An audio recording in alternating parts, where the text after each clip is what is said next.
नमस्कार दर्शक मित्रों, अब तक न्यूज में आपનું हार्दिक स्वागत है। अपनी साथ હું આકાંક્ષા ગોંડલિયા। शुरुआत करिए આજની મુખ્ય હેડલાઇન્સ। અમિત શાહ સોમવારે ગાંધીનગરની મુલાકાતે વિવિધ વિકાસના કામોનું લોકાર્પણ ખાતમુહૂર્ત કરશે। ગાંધીનગર ગિફ્ટ સિટીમાં દારૂ પીવાના મુદ્દે રાજ્ય સરકારનો મોટો નિર્ણય। દેશમાં છેલ્લા 24 કલાકમાં કોરોનાના 640 નવા કેસ, रिकवरी रेट 98.8% है। नजर करिए विस्तृत समाचारों पर। केंद्रीय गृहमंत्री और गांधीनगर लोकसभा बैठक परथी चूंटाયેલ सांसद अमित शाह आगामी 24 डिसेम्बर એટલે કે રવિવારે ગુજરાતના પ્રવાસે આવી રહ્યા છે। પોતાના પ્રવાસ દરમિયાન સોમવારે સવારે જીએમડીસી ગ્રાઉન્ડ ખાતે તેઓ સ્વનિધિ યોજનાના લાભાર્થીઓ અને તેમના પરિવારજનો સાથે સંવાદ કરશે, જે બાદ બપોરે 2:30 વાગ્યાની આસપાસ ગાંધીનગર જિલ્લાના કલોલ ખાતે આવેલ પાંસર તળાવનું લોકાર્પણ ઉપરાંત વિવિધ વિકાસ કાર્યોનું શિલાન્યાસ અને ઉદ્ઘાટન કરશે। અમિત શાહ વિવિધ વિકાસલક્ષી યોજનાઓનું લોકાર્પણ કરશે। અમિત શાહ કલોલ ખાતે આયોજિત વિશાળ એકતા सम्मेलन में हाजरी आपशे, જ્યાં તેઓ સરદાર વલ્લભભાઈ પટેલની 15 ફૂટ ઊંચી પ્રતિમાનું અનાવરણ કરશે। જે બાદ સાંજે 5 વાગ્યાની આસપાસ ગાંધીનગરમાં સાંસદ ખેલ પ્રતિયોગિતાનો શુભારંભ કરાવશે। અમિત શાહ અમદાવાદના નવરંગપુરામાં ગુજરાત સાહિત્ય મહોત્સવનું ઉદ્ઘાટન પણ કરશે। આંતરરાષ્ટ્રીય કક્ષાએ ફાઇનાન્શિયલ હબ બનવા જઈ રહેલા Gujarat international financial tech city એટલે કે ગિફ્ટ સિટીમાં લીકર પરમિશનને લઈને મોટો નિર્ણય લેવાયો છે। રાજ્યના નશાબંધી અને આબકારી વિભાગે અહીં કામ કરતા કર્મચારીઓ તથા અધિકારીઓ તેમજ ગિફ્ટ સિટીના મુલાકાતીઓને લીકર સેવન માટે મુક્તિ આપી દીધી છે। ઓથોરાઇઝ્ડ વિઝિટરને પણ દારૂ પીવાની છૂટ અપાશે, જે અહીં આવેલી હોટેલ, રેસ્ટોરાં અને ક્લબમાં દારૂનું સેવન કરી શકશે। જો કે આ વિસ્તારની હોટેલ તથા ક્લબને દારૂના વેચાણની પરવાનગી આપવામાં આવી નથી। ગિફ્ટ સિટીમાં નેશનલ અને ઇન્ટરનેશનલ લેવલની કંપનીઓ છે, જેમાં ગ્લોબલ ડીલ, ટેકનિકલ એક્સપર્ટ્સ, આર્થિક ગતિવિધિઓ તથા global investors, global business ecosystem પણ પ્રોવાઇડ કરવામાં આવી છે, જેથી અહીં દેશ વિદેશના કર્મચારીઓ અને વિઝિટર આવશે। તેમને ધ્યાનમાં રાખીને જ ખાસ દારૂબંધીના નિયમમાં વિસ્તારમાં હળવા કરવાનો નિર્ણય કરાયો છે। ગિફ્ટ સિટીમાં વાઇન અને ડાઇન ફેસિલિટી પણ ઉપલબ્ધ કરાવાશે, જેના માટે પ્રોહિબિશનના નિયમોમાં ફેરફાર કરવાનો નિર્ણય લેવાયો છે। આ છૂટછાટ પર નજર કરીએ તો આખી ગિફ્ટ સિટી જે પણ કર્મચારીઓ કામ કરતા હશે અને આ કંપનીના માલિકોને પણ લીકર પરમિટ મળશે। દેશમાં કોરોના સંક્રમણે જોર પકડ્યું છે, એટલું જ નહીં સામે કેસો પણ ઝડપથી વધી રહ્યા છે। આંકડાકીય માહિતી અનુસાર વાત કરીએ તો શુક્રવારે દેશમાં કોરોનાના 640 નવા કેસ નોંધાયા છે, જે બાદ દેશમાં કુલ સક્રિય કોરોનાના દર્દીઓની સંખ્યા વધીને 2997 થઈ ગઈ છે। કેન્દ્રીય સ્વાસ્થ્ય મંત્રાલયે આ આંકડા જાહેર કર્યા છે। કેરળમાં કોરોનાને કારણે વધુ એક દર્દીનું મોત થયું છે। તમને જણાવી દઈએ કે ગુરુવારે કેરળમાં 3, કર્ણાટકમાં 2 અને પંજાબમાં 1 વ્યક્તિનું કોરોનાના સંક્રમણને કારણે મોત થયું। દેશમાં ચેપનો દર હાલ 1.19% છે। ગુજરાતમાં 32, ગોવામાં 16, તમિલનાડુમાં 104, તેલંગાણામાં 19 સક્રિય કોરોનાના દર્દીઓ છે। મહારાષ્ટ્રમાં છેલ્લા 24 કલાકમાં કોરોનાના 8 નવા સક્રિય કેસ મળી આવ્યા છે, જેના પછી રાજ્યમાં કુલ સક્રિય કેસ વધીને 53 થઈ ગયા છે। જોકે રાજ્ય સરકારો કહે છે કે ગભરાવાની જરૂર નથી। આરોગ્ય સેવાઓ પરિસ્થિતિનો સામનો કરવા માટે તૈયાર છે। જોકે લોકોને જાહેર સ્થળોએ માસ્ક પહેરવાની અપીલ કરાઈ છે અને કહેવામાં આવ્યું છે કે રોગના લક્ષણ દેખાય તો તરત જ ડોક્ટરની સલાહ લેવી। મહેસાણાના જોટાણા ખાતે ગૃહમંત્રી હર્ષ સંઘવી પહોંચ્યા। જોટાણા તાલુકા મથક ઉપર નવા બસ સ્ટેશનનું ખાતમુહૂર્ત કરાયું। જો કે આ સમય સભાને સંબોધિત કરતા ગૃહમંત્રીએ કડીના ધારાસભ્ય કરશનભાઈ સોલંકીને એસટીના બ્રાન્ડ એમ્બેસેડર કહ્યા હતા। હર્ષ સંઘવીએ કહ્યું કે જોટાણાના વેપારીને ત્યાં લૂંટ થઈ ત્યારે કેટલાક લોકો તેને રાજકીય મુદ્દો બનાવવા માંગતા હતા। મહેસાણા પોલીસે મહેનત કરી તેના આરોપીને જેલ હવાલે કર્યો છે। જો કે હવે બીજાના ઘરે આવી લૂંટની કોઈ ઘટના ન બને તેની જવાબદારી અમારી છે। અમે આરોપીઓને એવી સજા કરીશું કે બીજા લૂંટારુઓ આ તરફ આવે પણ નહીં। જો કે આ સમયે વિસ્તારના ધારાસભ્ય સુખાજી ઠાકોર, કડીના ધારાસભ્ય કરશનભાઈ સોલંકી, મહેસાણાના ધારાસભ્ય મુકેશભાઈ ચૌધરી, જિલ્લા ભાજપ પ્રમુખ ગિરીશભાઈ રાજગોર પણ ખાસ ઉપસ્થિત રહ્યા હતા। મારી બહેનો માટે, વડીલો માટે, પોતપોતાના ગામોમાં જવા માટે, ભણતર માટે મહેસાણા જવું હોય, ગાંધીનગર જવું હોય, અમદાવાદ જવું હોય, કોઈએ દૂર સુધી ના જવું પડે, આપણે સૌ વ્યવસ્થાઓ અહીંયા જોટાણામાં મળી જાય તે માટે રાજ્ય સરકારે આ વ્યવસ્થાઓ ઊભી કરી છે। આ વ્યવસ્થાઓ ઊભી કરાવવા માટે આ વિસ્તારના ધારાસભ્ય શ્રી સુખાજી ઠાકોર છેલ્લા અનેક દિવસોથી રાજ્ય સરકારની પાછળ પડ્યા છે। તમને સૌને વધુમાં વધુ વ્યવસ્થા મળે તે માટે એમને વધુમાં વધુ દબાણ કર્યું। એ જ રીતે અમારા મુકેશભાઈ મહેસાણાના સ્પોર્ટ્સ સેન્ટરની અંદર વધુમાં વધુ વ્યવસ્થા કઈ રીતે મળે, ત્યાં વધુમાં વધુ બસ કેવી રીતે આવે તે માટે મહેનત કરી રહ્યા છે। એ જ રીતે અમારા જિલ્લા પ્રમુખ શ્રી ગિરીશભાઈ એમની આખી ટીમ જોડે દર મંગળવારે ગાંધીનગરમાં આવે તો મહેસાણા જિલ્લા માટે કંઈ લઈને જાય એ પ્રકારની વ્યવસ્થાઓ તમારા સૌના સૌ પ્રતિનિધિઓ કરે. રીબડા ખાતે ગોંડલના પૂર્વ ધારાસભ્ય જયરાજસિંહ જાડેજાએ લેઉવા પટેલ સમાજ સાથે સ્નેહમિલન કાર્યક્રમનું આયોજન કરાયું હતું, જેમાં જયરાજસિંહ જાડેજાએ કાર્યક્રમની શરૂઆતમાં સંબોધન કરતા વિરોધીઓ પર આકરા પ્રહાર કર્યા હતા. સંબોધનમાં તેમણે જણાવ્યું કે આજે અમારું વચન અમે પૂર્ણ કર્યું છે. 2022ની જીત પણ મેળવી છે અને અમારા વિસ્તારમાં કેટલાક વિઘ્ન સંતોષી લોકો કે જે વેપારીઓને હેરાન કરતા હતા તે સ્થિતિ ફરીથી નિર્માણ ન થાય તેની તકેદારી રાખીશું. 2024ની ચૂંટણીને લઈને પણ અમારી પૂરી તૈયારીઓ છે. આ ઉપરાંત વધુમાં તેઓએ જણાવ્યું કે સ્વર્ગવાસી કેશુભાઈ પટેલે મને એક જ પરિવારી ગુંડાગીરી હટાવવાની મને જવાબદારી સોંપી હતી અને એમ આજે પણ હું અડીખમ છું. આ તકે પ્રદેશ ભાજપના ઉપાધ્યક્ષ ડોક્ટર ભરતભાઈ બોગરા પણ ખાસ ઉપસ્થિત રહ્યા હતા. ખાસ કરીને ગત વર્ષની જેમ આ વર્ષે પણ 22 તારીખે એટલે કે ભાઈ રીબડા ગામના લેવા પટેલ સમાજના યુવાનો દ્વારા એક સ્નેહ મિલનનું આયોજન કરવામાં આવેલું છે. ખાસ કરીને મુખ્ય 3 મુદ્દાને લઈ અને આજરોજ રીબડા ખાતે ફરી એકવાર સ્નેહ મિલનનું આયોજન છે અને રીબડા ગામની અંદર જે પણ કોઈ લેવા પટેલ સમાજના યુવાનો રહે છે, હરેક સમાજના લોકો જ્યારે ગામની અંદર વસવાટ કરે છે ત્યારે અમારા પરિવાર વતી ને મારા પિતાશ્રી વતી જે અમે ખાતરી આપેલી હતી એમ કે ભાઈ રીબડા ગામના કોઈ પણ ચોક્કસ એક વ્યક્તિ દ્વારા જે રીતે સમાજના યુવાનોને જે રીતે ટાર્ગેટ કરવામાં આવેલા હતા, બહારથી આવેલા વેપારીઓ છે, ઉદ્યોગપતિઓ છે, એમને ભૂતકાળની અંદર જે રીતે ટાર્ગેટ કરવામાં આવેલા હતા અને જે રીતે રીબડા ગામની અંદર અમુક તત્વો દ્વારા અશાંતિનો માહોલ ઊભો કરવામાં આવેલો હતો એને ડામવા માટે થઈ આજ રોજ 22 તારીખે એટલે કે ભાઈ ગોંડલ શહેર તથા તાલુકાની જનતાનો આ નિર્ણય હતો કે ભાઈ આગામી સમયમાં પણ જે રીતે શાંતિ જળવાઈ રહેલી છે સમગ્ર ગોંડલ તાલુકામાં અને રીબડા ગામમાં, તો એ જ રીતે ભવિષ્યની અંદર પણ ક્યાંય પણ રીબડા ગામના લોકોને ક્યાંય તકલીફ ન પડે, બહારથી આવેલા વેપારીઓને ધંધા ઉદ્યોગોમાં ક્યાંય તકલીફ ન પડે અને સૌ લોકો શાંતિથી અને હળીમળી રહી શકે એ હેતુથી ફરી એકવાર ગોંડલ શહેર તથા તાલુકાના લોકો તથા રીબડા ગામના લેવા પટેલ સમાજના યુવાનો દ્વારા એક ભવ્ય સ્નેહ મિલનનું આયોજન કરેલું છે અને આપ સૌ જોઈ શકો છો કે ભાઈ જે રીતે સ્વયંભૂ રીતે સમગ્ર તાલુકા અને જિલ્લામાંથી લોકો, ઉદ્યોગપતિઓ અને વડીલો અને યુવાનો આ કાર્યક્રમની અંદર સ્વયંભૂ રીતે પૂરી તાકાતથી જોડાયેલા છે. ખાસ કરીને હું રીબડાની નજીક રાજકોટ થાય છે. રાજકોટ અત્યારે બિઝનેસ ધંધાની રીતે રાજકોટ સૌરાષ્ટ્રનું હબ બની ગયું છે. તો રાજકોટના અને જમીનને લગતા બધા મિત્રોને, બધા ઉદ્યોગપતિઓને મારી વિનંતી છે કે ભાઈ તમે કોઈ જાતનો ડર રાખ્યા વગર તમે રીબડાની જમીન ઓપન માર્કેટથી ખરીદી શકો છો, જેનાથી ગામના ખેડૂતોને પણ 5 પૈસાનો ભાવથી વધારો મળશે. તમને જો એમાં ભય કે સંકોચ કાંઈ લાગતું હોય અથવા તમને કોઈ એમાં કારણ જણાતું હોય તો તમે જમીન ખરીદો. હું તમને બધાને ખાતરી આપવા માગું છું કે તમને કાંઈ અડચણરૂપ નહીં થાય એની હું ખાતરી આપું છું. તો વિના સંકોચે તમે બધા વેપારીઓ જે જમીન વેચાવશો એ તમે ખરીદવા માટે આગળ આવો એવી સૌને વિનંતી છે. એ તો તમે એમ જાતા હશો તો ખબર નહીં પડે. લોકસભામાં તો કાંઈ હોય જ નહીં ને. બીજું મોદી લોકસભાની તૈયારી ગોંડલમાં હંમેશા તૈયાર જ હોય. રાજકોટ બાર એસોસિએશનની ચૂંટણીમાં જબરો અપસેટ સર્જાયો છે. પ્રમુખ પદે એક્ટિવ પેનલના બકુલ રાજાણી વિજેતા થયા છે, જ્યારે મુખ્ય 6 હોદ્દામાંથી 5 પર સમરસ પેનલના ઉમેદવારો ચૂંટાયા છે. બાર એસોસિએશનની ચૂંટણીમાં સમરસ અને એક્ટિવ પેનલ વચ્ચે મહાસંગ્રામ જામ્યો હતો, જેમાં એક્ટિવ પેનલના પ્રમુખ પદના ઉમેદવાર બકુલ રાજાણી 79 મતથી વિજેતા થયા છે, જ્યારે અન્ય મહત્વના 5 હોદ્દા પર સમરસ પેનલના ઉમેદવારોએ જીત મેળવી છે. વકીલોની ચાહના છે. મેં જેમ સવારે કહ્યું હતું કે ન જ્ઞાતિવાદ, ન જાતિવાદ, ન પક્ષવાદ. વકીલો બુદ્ધિશાળી વર્ગ છે અને વકીલોના હિતમાં કામ કરે એમને જ મત દેવો જોઈએ. એટલા માટે બધા વકીલોનું હિત મારામાં વકીલોએ જોયું અને મને અને મારા એક્ટિવ પેનલના 3 કારોબારીને જંગી બહુમતી જીતાડ્યા છે. એટલે અમે જે પ્રમાણે પ્રોમિસ આપ્યું છે 108 24x7 અમે જે પ્રમાણે કહી છીએ એ પ્રમાણે તમામ વકીલોના પ્રશ્નો હશે અને નવા કોર્ટ બિલ્ડિંગમાં જે કાંઈ પ્રશ્ન હશે તે તમામ પ્રશ્નો અમે નિકાલ કરવાના પૂરા પ્રયત્ન કરશું. વકીલોના અનેક જાતના પ્રશ્નો હોય છે, જ્યુડિશરીને લગતા હોય છે, જુનિયરોને ખાસ તો. ત્યારબાદ પોલીસ સ્ટેશનના અનેક પ્રશ્નો હોય છે. ક્યારેક પક્ષકારોના પણ પ્રશ્નો હોય છે. પક્ષકારોમાં જે બાબતની ઉગ્ર બોલાચાલી થતી હોય. પછી સબ રજિસ્ટ્રાર હોય છે, ડેપ્યુટી કલેક્ટર હોય છે, કલેક્ટર ઓફિસમાં હોય છે, અન્ય કોઈ સરકારી કંપની હોય. અનેક જગ્યાએ વકીલોને જવું પડતું હોય છે.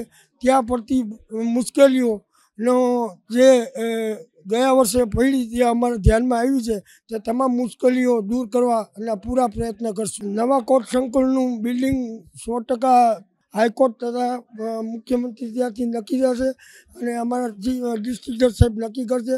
ત્યારે ત્યાં જે સુવિધા બાકી હશે તે જોઈ અને જે નવી તારીખ આવશે તે તારીખે એક્ટિવ પેનલ અમારી જે આખી છે બોડી તે ભવ્ય રીતે તેમનું ઓપનિંગ કરશે. મને એવું લાગતું નથી રિકાઉન્ટિંગમાં એવું લખેલું છે કે જે કમિશનર ચૂંટણી કમિશનરે મત ડિક્લેર કર્યા એ અમને બતાવ્યા નથી. ખરેખર આવું મેં ક્યારેય જોયું નથી. રિકાઉન્ટિંગ એટલે કે 5-10 મતનો ફેર હોય, જેમ કે એમને આપેલી છે એ વ્યાજબી છે, પરંતુ હું 79 મતે જીતો હોય અને એમાં એમ કે 700 મત અમને બતાવ્યા નથી, એ વ્યાજબી નથી. છતાં પણ ચૂંટણી કમિશનર જે ઓર્ડર કરશે એ અમને માન્ય છે. હા, ઉપપ્રમુખમાં અમારા સિદ્ધાર્થસિંહ કાંઈક 22 મતે હાર્યા છે, એમને પણ રિકાઉન્ટિંગની અરજી આપેલી છે. 12નું રિઝલ્ટ આવ્યું છે. કુલ જે ઉપરનું બોડી હોય એમાં પ્રેસિડેન્ટ સિવાયની તમામ 6 પોસ્ટ ઉપર સમરસ પેનલના ઉમેદવારો વિજેતા થયા છે તથા કારોબારીમાં પણ 6 ઉમેદવારો અમારા વિજેતા થયા છે. આ રીતે કુલ 12 લોકો કુલ 16માંથી અમે વિજેતા થયા છીએ અને સંપૂર્ણ બહુમતી સાથે અમે પ્રવેશ કરશું. ત્યારે હમણાં જ મતદાન પૂરું થયું છે. રિકાઉન્ટિંગની અરજી અમારા પ્રેસિડેન્ટની અને 2 કારોબારી સભ્યો બહુ ટૂંકા માર્જિનથી 6 મતથી ડિફરન્સ છે અને મતગણતરીમાં પણ થોડી જે કંઈ વિસંગતતાઓ હતી એને ધ્યાનમાં રાખીને રિકાઉન્ટિંગ માગેલું છે 2 કારોબારી સભ્ય અને પ્રેસિડેન્ટ. મોરબી બાર એસોસિએશનના નવા પ્રમુખ ઉપપ્રમુખ સહિત હોદ્દેદારો માટે મતદાન પ્રક્રિયા હાથ ધરવામાં આવી હતી, જેમાં પ્રમુખ પદના હરીફો દેવજી પરમારને 14, પ્રાણલાલ માનસેતાને 59, જીતુભાઈ જાડેજાને 171, ત્યારે દિલીપ અગેચણિયાને 212 મત મળ્યા. દિલીપ અગેચણિયા પ્રમુખ પદે વિજેતા જાહેર કરાયા હતા. ઉપપ્રમુખ તરીકે પ્રકાશ વ્યાસ, જોઈન્ટ સેક્રેટરી તરીકે ઉદયસિંહ જાડેજા અને સેક્રેટરી તરીકે વિજય શેરસિયા તેમજ કારોબારી સભ્ય તરીકે કરમશી પરમાર, સાગર પટેલ અને બ્રિજરાજસિંહ ઝાલા વિજેતા થયા હતા. આજરોજ મોરબી જિલ્લા વકીલ મંડળની ચૂંટણી તેમાં હું આજે 14મી વખત વિજેતા થયેલો છું. મારી સાથે સમગ્ર ટીમ વિજેતા થયેલી છે. પ્રકાશભાઈ વ્યાસ પણ 5મી વખત ઉપપ્રમુખ પદે વિજય થયેલ છે.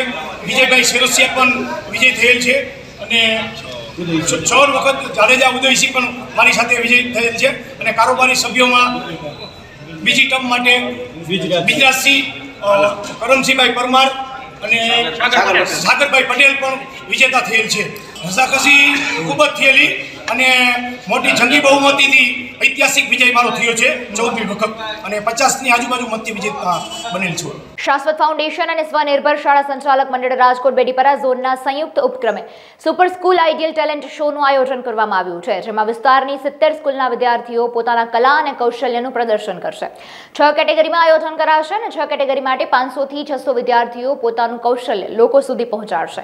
કાર્યક્રમની રૂપરેખા આપવા શાશ્વત ફાઉન્ડેશનના સભ્યોએ અબતક મીડિયા હાઉસની મુલાકાત લીધી અને જણાવ્યું હતું કે વિદ્યાર્થીઓમાં રહેલી પ્રતિભાઓને યોગ્ય રીતે ખીલી શકે એ માટે પાયલોટ પ્રોજેક્ટ પ્લાઝોન વિસ્તાર ખાતે ચાલુ કરવામાં આવ્યો છે. કાર્યક્રમ બેઝિકલી કન્સેપ્ટ એવું છે, શાશ્વત ફાઉન્ડેશન અને સ્વનિર્ભર શાળા સંચાલક મંડળના સંયુક્ત ઉપક્રમે એક સુપર ટેલેન્ટ હન્ટ રાખેલો છે, મેગા ઇવેન્ટ્સ જે ઇન્ટર સ્કૂલ છે, જેનું ટાઇટલ છે the super school idol. Generally school પોતાનું ખુદનું એન્યુઅલ ફંક્શન કરતી હોય છે, પણ એની અંદર પોતાના જ વિદ્યાર્થીઓ છે પોતાની સ્કૂલના. એ પ્રથમવાર એવો પ્રયાસ કરેલો છે શાશ્વત ફાઉન્ડેશન દ્વારા અને એમને સહકાર મળ્યો છે સ્વનિર્ભર શાળા સંચાલક મંડળનો કે ઇન્ટર સ્કૂલ કરીએ કે જેની અંદર સંખ્યાબંધ વિદ્યાર્થીઓ અને સંખ્યાબંધ સ્કૂલો એકબીજા સાથે કોમ્પિટિશન કરે, હેલ્ધી કોમ્પિટિશન થાય, જેનાથી આંતરિક પ્રતિભાઓ જે પડેલી છે એ બધી બહાર આવે. એટલા માટેથી આની અંદર અલગ અલગ કેટેગરીઝ છે. દેશભક્તિ સોંગ છે, વોકલ છે, સોલો ડ્યુએટ, ડાન્સિંગ છે, સોલો ડ્યુએટ, મેગા પરફોર્મન્સ છે જેની અંદર ગરબાથી લઈને કોઈ પણ બીજી એમની પ્રતિભાઓ છે એ એક સાથે 20-20ના ગ્રુપની અંદર કરશે. એ સિવાય મિમિક્રી, વક્તૃત્વ, એકપાત્રી અભિનય, એવા ઘણા બધા જે સિંગલ કેટેગરીમાં કરી શકે એવા પણ કરેલા છે.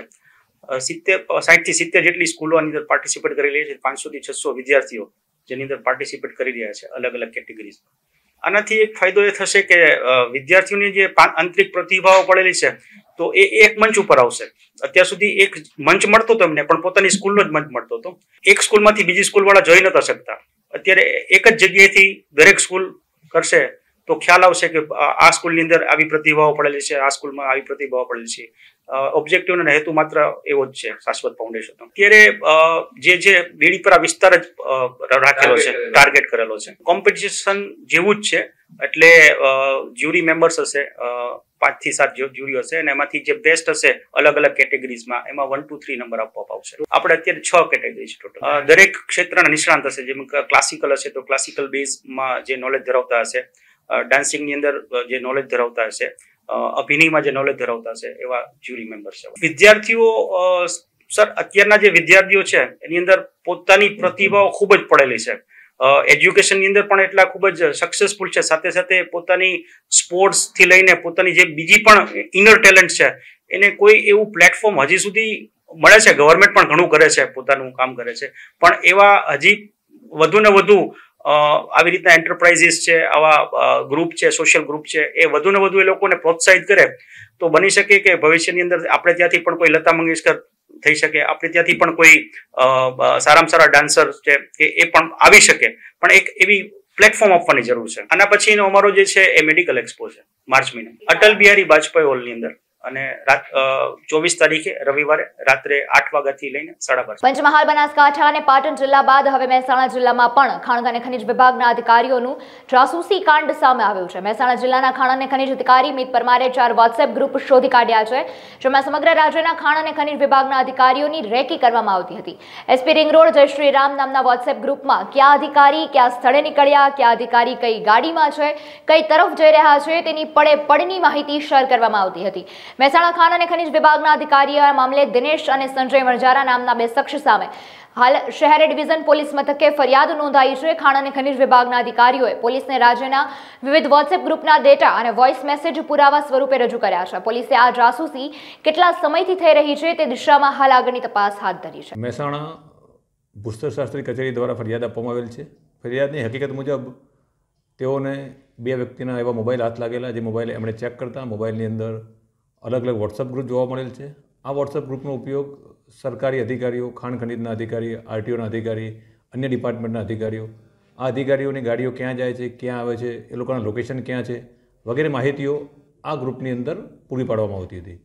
અને એના પાછળનો ઉદ્દેશ એવો હતો કે એમના કોઈ ગેરકાયદેસર ધંધા કરતા હોય ત્યારે કોઈ અધિકારી પકડવા કે રેડ કરવા જતા હોય તો અધિકારી ક્યાં છે અથવા એનું લોકેશન ક્યાં છે એ બધાને જાણ થાય એ માટે આ ગ્રુપ બનાવી અને અલગ અલગ અધિકારીઓના લોકેશન એમાં શેર કરવામાં આવતા હતા. અને એ ગ્રુપના અલગ અલગ મેમ્બર દ્વારા કયા અધિકારી ક્યાં છે એની બધાને જાણ કરવામાં આવતી હતી. આ બાબતે પોલીસે ગુનો દાખલ કરી અત્યારે 2 આરોપીની ધરપકડ કરી છે.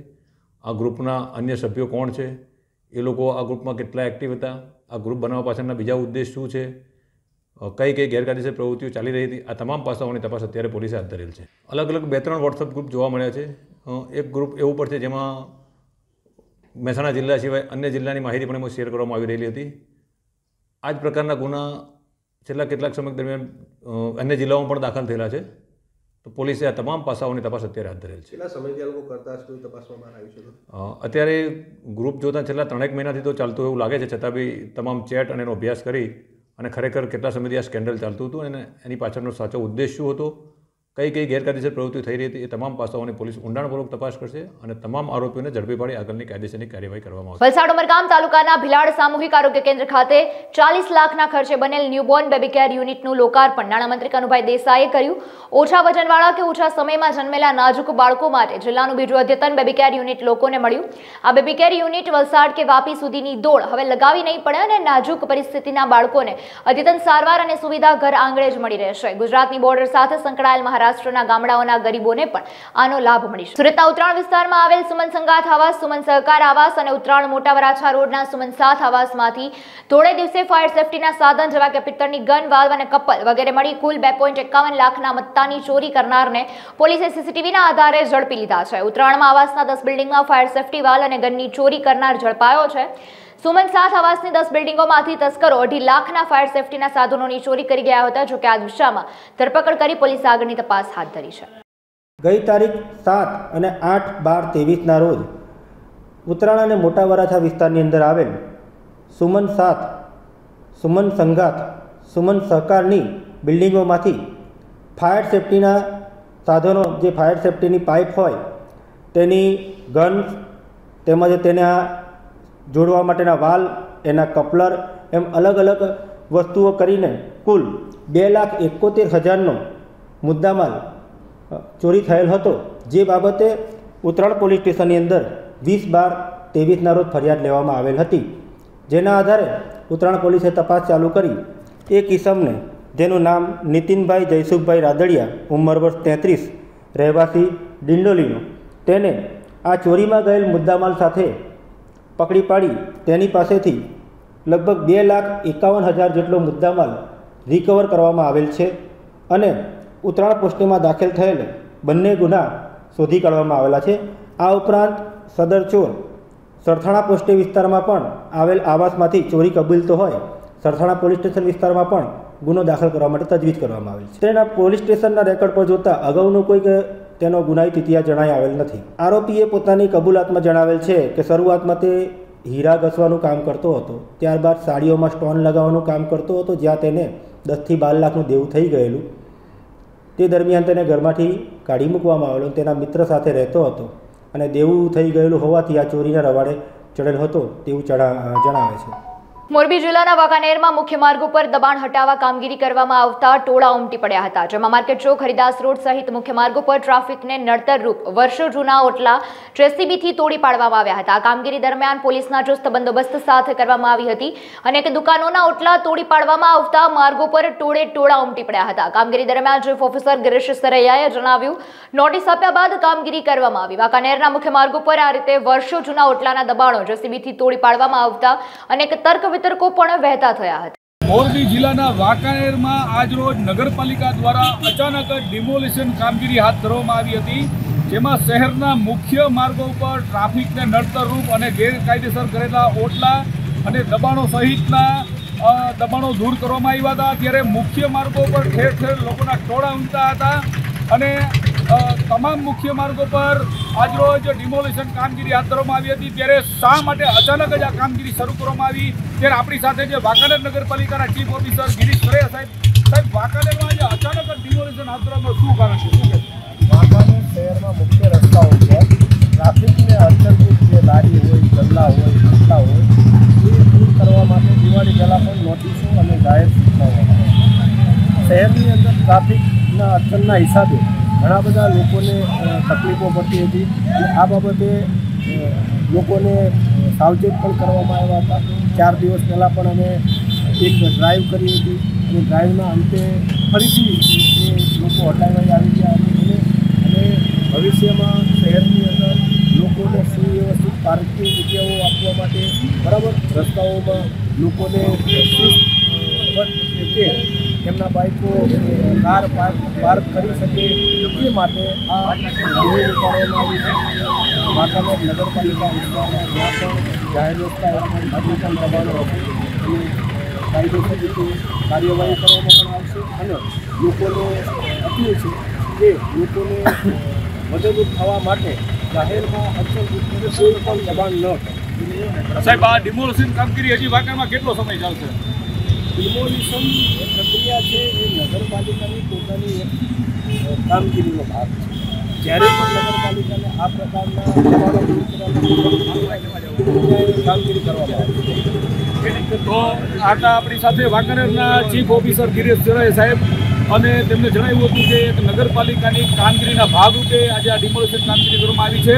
ત્યારે વાંકાનેર શહેરના મુખ્ય માર્ગો પર વર્ષો જૂના જે ઓટલા હતા તે પણ આજે તોડી પાડવામાં આવ્યા હતા. ત્યારે અંદરખાને એક પ્રકારે લોકોમાં રોષ પણ જોવા મળ્યો હતો અને લોકોમાં એવું પણ સાંભળવા મળ્યું હતું કે આ કામગીરી કોઈ પણ શરમ વિના લાગતા વળગતાઓ સાથે પણ કરવામાં આવશે કે કેમ તેવો પણ શરૂ થવામાં આવ્યો હતો. કેતન ભટ્ટી, અબ તક ન્યૂઝ, વાંકાનેર. સુરતમાં ઝોન 2 દ્વારા 5 પોલીસ સ્ટેશનમાં 13 તુચકો અર્પણ કાર્યક્રમ યોજાયો, જેમાં ઝોન 2 પોલીસ દ્વારા કુલ 40,59,549 રૂપિયાના મુદ્દામાલના મોબાઈલ, વાહન અને ઘરેણાં જેવી વસ્તુઓ પરત કરવામાં આવી. 13 તુચકો અર્પણ કાર્યક્રમમાં આશરે 200 થી 250 જેટલા લોકોને પોતાની વસ્તુઓ પરત મેળવી હતી. સલાબતપુરામાંથી 31 મોબાઈલ અને 3 વાહન મળી કુલ 1,47,000ની કિંમતની વસ્તુઓ પરત કરાઈ અને સૌથી વધુ ઉધના વિસ્તારમાંથી 95 મોબાઈલ, ઘરેણાં અને 3 વાહનો મળી કુલ 17,10,000 જેટલી કિંમતની વસ્તુઓ લોકોને પરત અપાઈ હતી. સુરત શહેરના ઝોન 2 વિસ્તારના જે 5 પોલીસ સ્ટેશન છે, જેમાં લિંબાયત, ઉધના, ડિંડોલી, ગોડાદરા અને સલાબતપુરા, આ 5 પોલીસ સ્ટેશનમાં કેટલોક મુદ્દામાલ કે જે ચોરીમાં ગયો હોય, કોઈ લૂંટમાં ગયો હોય અથવા કોઈથી ખોવાઈ ગયો હોય, ક્યાંકથી પડી ગયો હોય, એ તમામ મુદ્દામાલ જ્યારે પોલીસ ડિટેક્શન કરી અને રિકવર કરે છે ત્યારે એના જે હકદાર લોકો છે એવા એ અરજદારો અને ફરિયાદીઓને એ પરત આપવાની એક પ્રક્રિયા, એક ઝુંબેશ અમારા સીપી સાહેબના પોતાના કોન્સેપ્ટ હેઠળ ચાલી રહી છે, જેનું નામ 13 તુચકો અર્પણ એ શીર્ષક હેઠળ અમે આ કાર્યક્રમ ચલાવી રહ્યા છીએ. આ કાર્યક્રમ અનુસંધાને આજે આ 5 પોલીસ સ્ટેશનના કુલ 191 મોબાઈલ, 21 વાહનો, સોના ચાંદીના જે દાગીના જે ચોરીમાં અને ઘરફોડમાં ગયા હતા અને રોકડ રૂપિયા એમ કુલ મળી અને કુલ 40,59,000 રૂપિયાનો મુદ્દામાલ અમે આજે અલગ અલગ ફરિયાદીઓને પરત આપેલ છે, જેમાં કેટલાક ભોગ બનનારાએ પોતાની રાજીપો પણ વ્યક્ત કર્યો હતો અને પોલીસને પણ આશીર્વાદ પણ આપ્યા હતા. અને આ બાબતથી અમને પણ એક ઉત્સાહ મળ્યો છે, પ્રોત્સાહન મળે છે અને આ પ્રકારના સતત કામગીરી પોલીસ કરતી રહે એવા પ્રકારનું અમને એક પ્રોત્સાહન પણ મળે છે. ત્યારે જે અમને ટોટલ આ વખતે જે આ કાર્યક્રમ રાખ્યો છે એમાં ઉધના પોલીસ સ્ટેશન વિસ્તારના 17,10,000 જેટલો મુદ્દામાલ ઉધના પોલીસ સ્ટેશન દ્વારા રિકવર કરવામાં આવ્યો છે, જે અમે ફરિયાદીઓને પાછો આપેલ છે. સુરતમાં પીપી સવાણી ગ્રુપ દ્વારા દર વર્ષની જેમ આ વર્ષે પણ સમૂહ લગ્નનું આયોજન કરવામાં આવ્યું. ત્યારે મોટા વરાછા ખાતે પીપી સવાણી ચૈતન્ય વિદ્યા સંકુલ CFE બિલ્ડિંગમાં પિતા વિહોણી દીકરીઓના હાથે મહેંદી લગાવી અને લગ્નોત્સવનો પ્રારંભ થઈ ચૂક્યો છે. લગ્ન ઉત્સવમાં દર વર્ષની જેમ આ વર્ષે પણ મહેંદી રસમનો કાર્યક્રમ ભવ્ય રીતે ઉજવાશે. માવતર લગ્નોત્સવ અંતર્ગત આયોજિત મહેંદી રસમનું આયોજન કરવામાં આવ્યું, જેમાં સુંદર મજાની મહેંદી દીકરીઓના હાથે લગાવવામાં આવી. આ મહેંદી રસમનો Guinness book of world record PP સવાણીના નામે નોંધાઈ ચૂક્યો છે અને દર વર્ષની જેમ હજારો હાથોમાં મહેંદી રચાશે. લગ્નમાં પરણારી દીકરી, એમની બહેન, અમારી હાજર રહેનારી દીકરીઓ તમામ હાથોમાં મહેંદી લાગશે. હું વડોદરાથી આવું છું અને મારો દીકા નંબર 4295 છે અને મેં અહીંયા માવતર ગ્રુપમાં જોડાઈ છું. મારો આ વર્ષે લગ્ન છે અને હમણાં મારી મહેંદી રસમ ચાલી રહી છે. મેં 6 મહિનાની હતી ત્યારે મારા પપ્પા એક્સપાયર થઈ ગયા છે. પપ્પા એટલે શું મને નથી ખબર, નથી પપ્પાનો સ્પર્શ ખબર કે નથી મને પપ્પાનો અર્થ ખબર. અને 2 વર્ષ થયા મારા મમ્મીને એક્સપાયર થયે, નથી મારા ભાઈ કે નથી બેન, પણ મને મહેશભાઈ જેવા પપ્પા મળ્યા. એમાં મને એમના મમ્મી, મારો ભાઈ, બેન બધાનું રૂપ મને જોવા મળ્યું છે. અને મને જેવી રીતે મેં ધાર્યું હતું લગ્ન, મારા મમ્મીએ ધાર્યું હતું કે મારી છોકરીનું આવી રીતના લગ્ન કરવાનું છે, પણ એમનો સાથ છૂટ્યો તો મેં બધી આશા છોડી દીધી હતી. પણ મને મહેશ પપ્પાના ત્યાં આવીને મને બધી આશાઓ જાગી અને મને જેવું ગમતું હતું એવી મને શોપિંગ કરાવડાઈ છે અને એમના મહેંદી પણ મને જેવી ગમે છે એવી પપ્પાએ મને કરાવડાઈ છે. અને આટલું સારું ડેકોરેશન, આટલું મેનેજમેન્ટ કરીને હું એમનો ઘણો આભાર વ્યક્ત કરું છું કે મારા મમ્મી પપ્પા જ્યાં બી હશે ત્યાંથી એમ જોઈને કેટલા ખુશ થતા હશે કે આવા ધરતી પર મહેશભાઈ જેવા પપ્પાને આટલું સારું રીતે આટલી છોકરીઓના પપ્પા બનીને બહુ સારું કામ કરે છે. તો એમને હું જેટલું મારા દિલથી કહીશ એટલું ઓછું છે. ભગવાન એમને એટલું, મારા જેવી ઘણી છોકરીઓ છે કે જેને કોઈ વ્યવસ્થા નથી કરી આ બધા લગ્ન કરવાની, પણ સપના ઘણા મોટા છે. પણ મહેશભાઈ પપ્પા છે ત્યાં સુધી આ બધું પોસિબલ છે. એ ઇમ્પોસિબલ ને પોસિબલ કરે એવું મારા મહેશ પપ્પાની મેં તાકાત છે. એટલે મારા પપ્પાને ઘણું આપ્યું ભગવાન, બસ એટલું હું ચાહું છું. થેન્ક યુ સો મચ પપ્પા. આજે પીપી સવાણી ગ્રુપ આયોજિત 12મો લગ્નોત્સવ એટલે કે માવતર, અને આ લગ્નોત્સવમાં 75 માવતર વિહાવણી દીકરીઓના લગ્નનો પ્રથમ દિવસ એટલે કે મહેંદી રસમ. અને આજના આ મહેંદી રસમના પ્રોગ્રામમાં અમારા તમામ મહેમાનો એ બહેનો છે અને એમાં IPS ઓફિસરો હેતલબેન, અર્પિતા મેડમ, અનિતા મેડમ તથા ઘણા બધા જે બહેનો અગ્રણી છે તેમના હાથે આનો શુભારંભ કરવામાં આવ્યો અને દીકરીના લગ્નનો પ્રથમ પ્રસંગ એટલે કે મહેંદી.